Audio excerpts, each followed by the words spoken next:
la Fira Embarrats, que es va celebrar al municipi el cap de setmana del 25 i 26 d'octubre. El certamen ret homenatge a la vida de principis del segle XX, a Sant Joan amb un gran protagonisme per a les fàbriques tèxtils i el riu Cardener. Embarrats potencia enguany els espectacles de carrer preparen novetats a les visites a les antigues fàbriques tèxtils. Oferirà un espectacle de tancament especial i continua accentuant el caràcter popular de la festa que compta amb la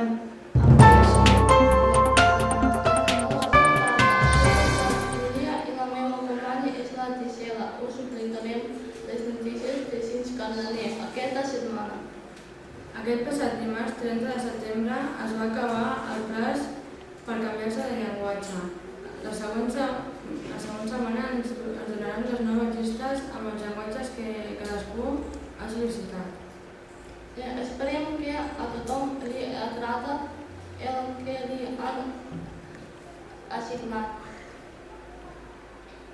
Els alumnes del tercer i primer cada setmana van anar al pavelló a fer educació física.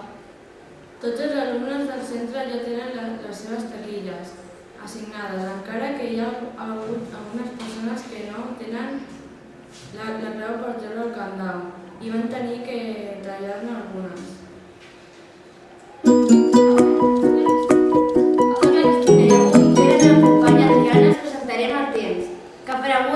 Fins al pròxim dilluns. Avui el màxim de temperatura serà de 25 graus i el mínim de 15 graus. A les 8 del matí feia uns 15 graus i a les 8 de la tarda uns 20. Aquest matí el sol sortirà a les 7:50 i seguirà a les 7:32. Cap al divendres la temperatura baixarà. A les 8 farà uns 14 graus, cap a les 2 pujarà la temperatura a uns 24 graus. I ja cap a les 8 de la tarda uns 20. Demà el sol sortirà a les 7:52 i seguirà cap a les 7:32 de la tarda. El cap de setmana serà molt semblant i el temps de tota la setmana uns 14 graus al matí.